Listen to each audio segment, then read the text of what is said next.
আরে ভাই, ফেনীবাসী কত অসহায় আপনারা দেখুন।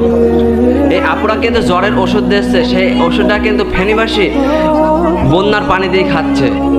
একটা মানুষ কত অসহায় হলেই না এই পর্যায়ে আসে। আমাদের সবসময় কিন্তু ফেনীবাসীর পাশে থাকা দরকার। আমরা যে যতটুকু পারি ফেনীবাসীর জন্য দোয়া করব।